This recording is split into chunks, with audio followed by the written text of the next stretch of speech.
very proud of our team for what they were able to accomplish over the course of the season to create this opportunity to play in the SEC championship game. I'd also like to congratulate Georgia, Coach Smart, and their team for winning the East, and they're obviously an outstanding team that'll be a tremendous challenge for us tomorrow in the game. We'd like to thank the SEC for the great competitive venue, Mercedes-Benz for the great stadium that we have here to play in the city of Atlanta for hosting this thing, which is to me one of the best competitive venues that I've ever had the opportunity to be associated with. So this is quite an honor for us, and it's going to be a great game. Thank you, Coach. If you have a question for Coach Saban, please raise your hand. We have microphones. Amy and Emma can get a microphone to you. Again, please give your name and affiliation. So we'll open it up for questions for Coach Saban. All right, Amy, we'll go down here on the very front row. The front. Murray.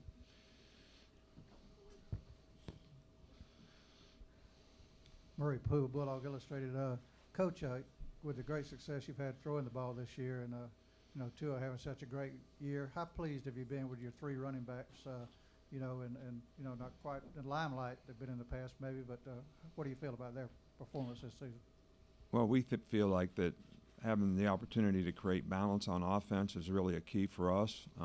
We have made a lot of explosive plays in the passing game, but we feel like in a game like this, especially being able to control the line of scrimmage and allowing some of the running backs that we have to contribute in a positive way is going to be a real key to our success, because for us, having balance on offense is always when we play the best.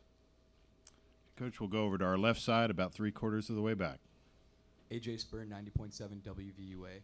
Coach, with Tua having such a stellar second half in the national championship game in this venue against this team, do you feel that there's any added pressure on top of Tua to perform against the same team in the same venue? Not really. This is a new game, new season, new team, new opportunity. There's a lot of things for us to look forward to here. I think the key to these kinds of games is you're always focused on what's right in front of you, not something that's happened in the past or even something that could possibly happen in the future. And I think you got to play these games one play at a time, and it's important that every player on the team have that kind of focus, and I think it's going to be important for Tua to have that focus as well. Questions, raise your hand. We'll get a microphone to you.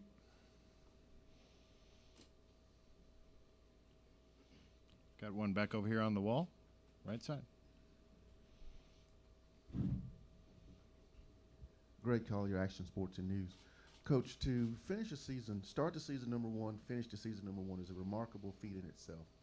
Winning national championships you've already done, but does it mean more to you to win it as an undefeated national champion or just a national champion? Well, I think, obviously every game that we play, we go into the game trying to prepare our team to play as well as they possibly can, and the ultimate goal is to have success in that game, which is usually defined by, whether you won or lost the game. So, we certainly want to win every game that we play. We're always looking forward to the next opportunity that we have.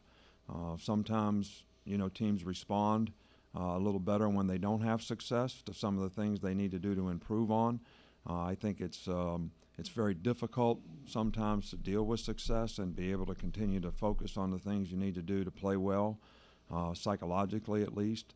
And that's always been a challenge for us and our team, and it's been a challenge for our team this year. So I don't think it matters, one way or the other. I think we're in a situation that we're in right now that if you want to control your own destiny, you need to be able to continue to have success, and I think that's what we try to focus on.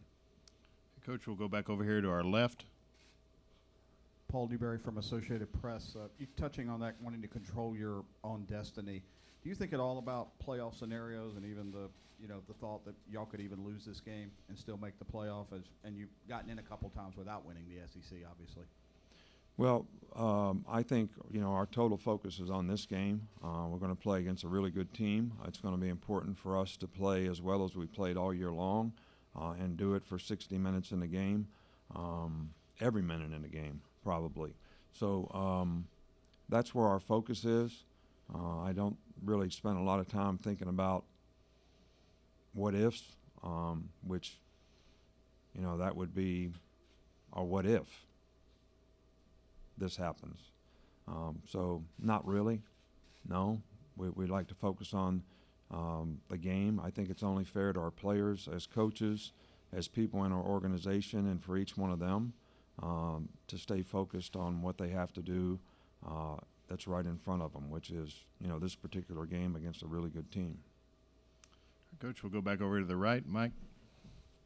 Mike Griffith from Dog Nation. Coach, your team statistically has been the most dominant in SEC history, just from a number standpoint, the average margin of victory and winning by 20 points 12 consecutive games. Has it felt like that during the regular season, and do you have concerns because your team has been largely unchallenged most of the season in the second half of football games? Well, I think that, we're certainly happy to have been able to do the things that we're able to do throughout the course of the season. You never know how your team's going to respond, but if you focus on the next play, you're not focused on the scoreboard. You're focused on not really even winning or losing, but how do I execute on the next play, which is really what we try to get our players to do. Then that play becomes the most important thing. The circumstance of the situation in the game really doesn't. All right, so hopefully, we've been able to drive that home with our players so they can stay focused even if they are in a tight game, and play the situation that is presented to them in a positive way. Okay, we'll go back over here to the left. 3/4. Coach, can we get an update on Bugs after hyperextending his knee in the Iron Bowl? Yeah, he practiced every day this week, and I think he should be fine for the game. Coach, we'll go over here to our right. Dennis? Nick, what's the latest on Tua's knee? The brace is off for the last 2 games, but he did say this week it's not fully recovered. It's getting there, but it's not fully recovered. Well, from a medical standpoint, they didn't feel like he needed to have a brace on his knee any longer.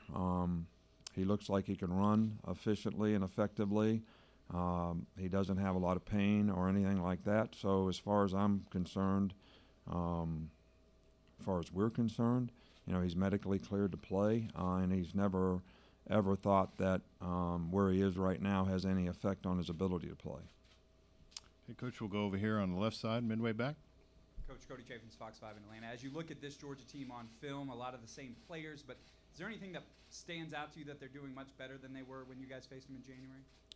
Well, I thought they were a very good team, a year ago, and I think that they present a lot of issues and problems for you on both sides of the ball.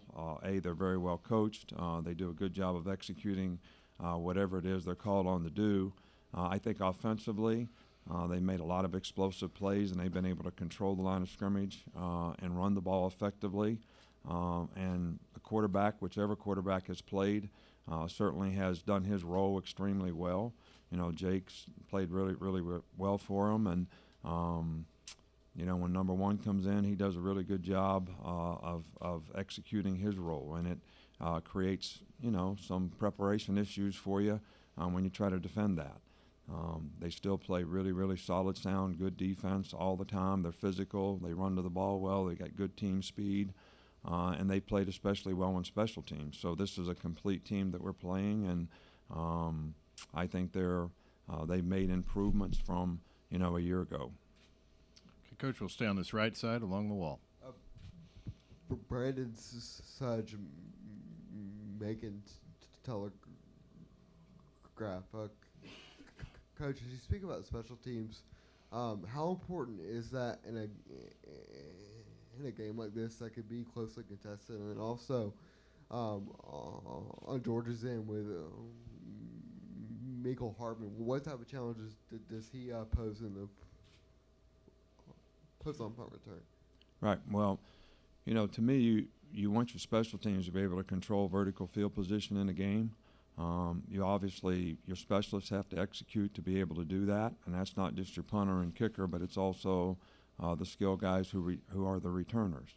And Mecole Hardman is as fine a returner as I've seen anywhere in the country.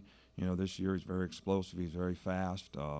If he gets a seam, he can certainly accelerate through it, and he's made some big plays in that regard. And So it's going to be important for our specialists to execute, but it's really going to be important for our cover teams to control, him. And I think in close games, special teams always has a huge impact, on the outcome of the game. It could be field position or it could be an explosive play that makes the difference. Coach, we'll go back over to the left, 3/4 of the way back. Ben Jones from the Tuscaloosa News. Last night on your radio show, you talked about some of the adversity that your team has overcome this year. I was wondering if you could talk a little bit more about that, because at least on a superficial level, some people might look at a team that's won every game by 22 points and think that it hasn't gone through a lot of challenges. Well, we have internal challenges. I think every team does. And I think that, when you lose players, you have players get injured, and we've had a couple really good players on defense that were injured and are out for the year, and we've had several really good backup players that were core special teams guys that are injured and out for the year. So I think internally you always have challenges of, who's going to step up? Is that guy going to be able to play effectively for you? Are the other players on your team going to have confidence that that guy can do the job well, and how's that going to affect the chemistry of your team? So we've had those kind of challenges throughout the season. So, and I think we've handled them well. And so far, it's the next guy has done a good enough job for us. Okay, we'll go down front. AP, did you have any? AP Stedham, WHEP, Foley, Alabama. Coach, can you talk about the development of Najee Harris this season and what he's added to the offense?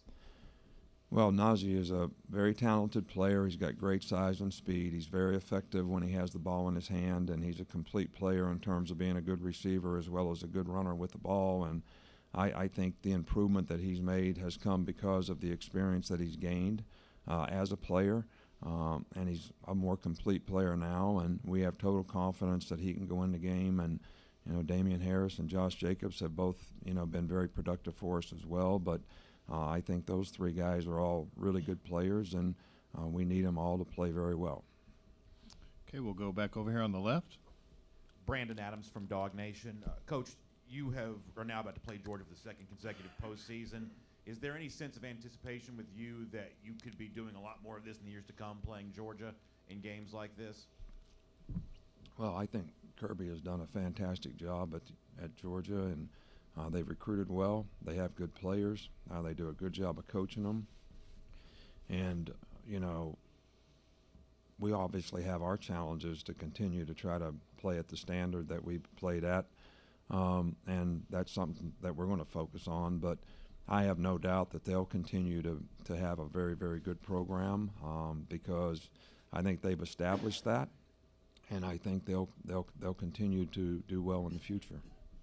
Coach, we'll go right down here, front or left. J.D. Murray, the Red and Black.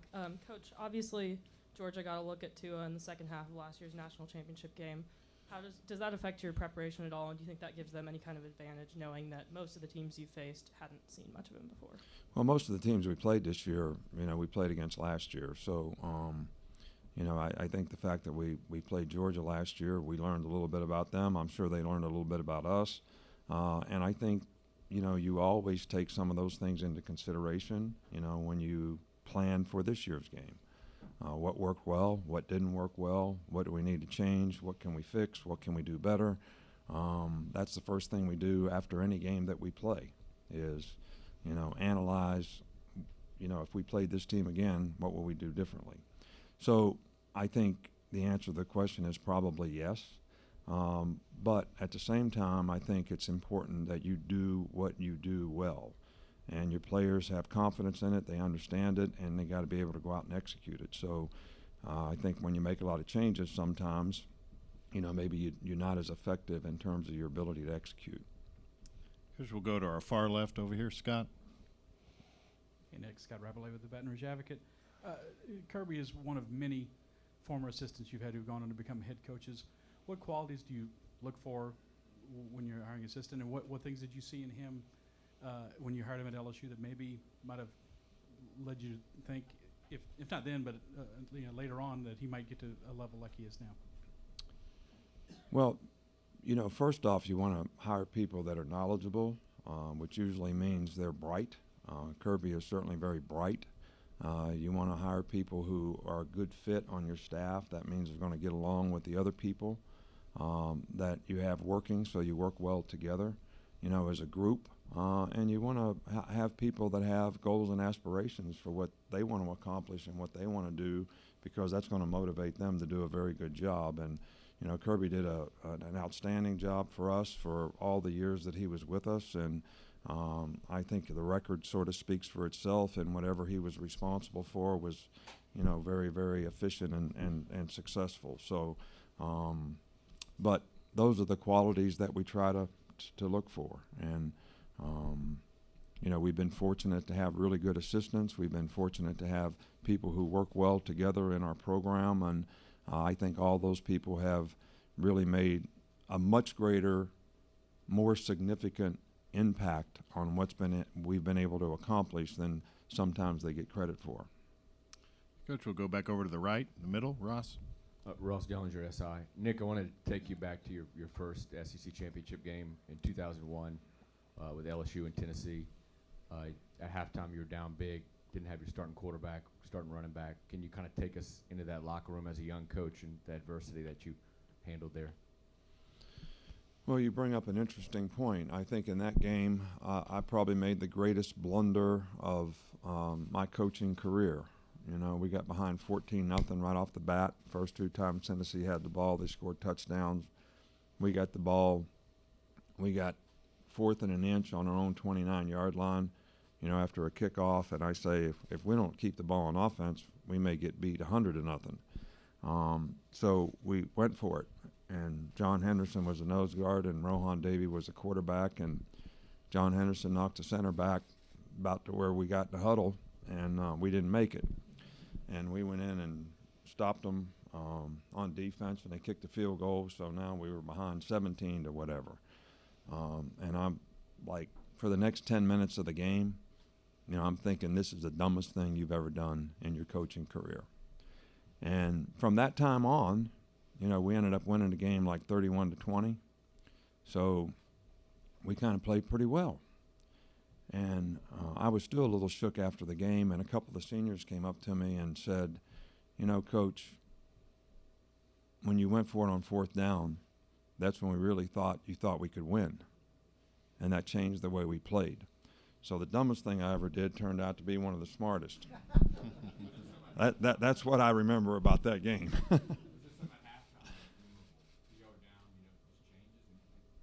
Well, Rohan got hurt in the game. Jimbo did an outstanding job. Matt Mock was a freshman quarterback at that point. He hadn't developed very much as a passer, so we were doing a lot of quarterback runs, which they probably weren't ready for, which helped us control the ball in the second half of the game, and the momentum of the game changed. And obviously that was, one of those ones that you always remember. Other questions, raise your hand. We've got another one back. We'll stay right there on the wall, and then we'll come back up front. Carl Prather, WAFF TV in Huntsville. Nick, walk us through the progression of Keaton Anderson as a player within your program, your organization, and his potential expanded role for tomorrow. Well, Keaton is a bright guy who has always been a core special teams player, and he's always been one of those players who has worked extremely hard to try to make improvements. He's never, ever gotten frustrated with his role on the team. And he's always stayed focused on what he needs to do to continue to improve and get better as a player. And, this year, because we've lost now 3 DBs and a guy that's suspended for, the first half of the game, his role expanded in the last game, and he did a nice job. And his role certainly may expand in this game tomorrow. But I think it's certainly a great example of someone who showed tremendous perseverance in his career to continue to work, grow, develop, and become a better player. And he played linebacker in high school, so he really wasn't a defensive back. So he didn't have any previous experience, and he's done a really nice job for us. Okay, we'll go back here in front right, Coach, right in front of us. Dave Piper, South Atlanta Radio. Coach, Christian Miller missed a lot of time last season. What has he accomplished this season? He's been one of our most consistent performers on defense. understands exactly what his role is and what he's supposed to do, and he's physically talented enough to do it effectively, and he's really played well for us all season long. And by losing Terrell Lewis, in the summertime, who was also a significant player who missed a lot of time last year due to injury, the fact that Christian has stepped up big for us this year has been really important. Okay, last call for any questions. If you've got a question, raise your hand. All right, Coach Saban, thank you for your time. All right, thank you. And I would like to say that, I know you all think I don't like the media, but that's not true. I think you do a tremendous amount of good things to promote our game for our fans, the people who support college football, the interest that is created in college football. I think all of you do a marvelous job, at that. And I certainly appreciate what you do, and thank you for that. Thank you.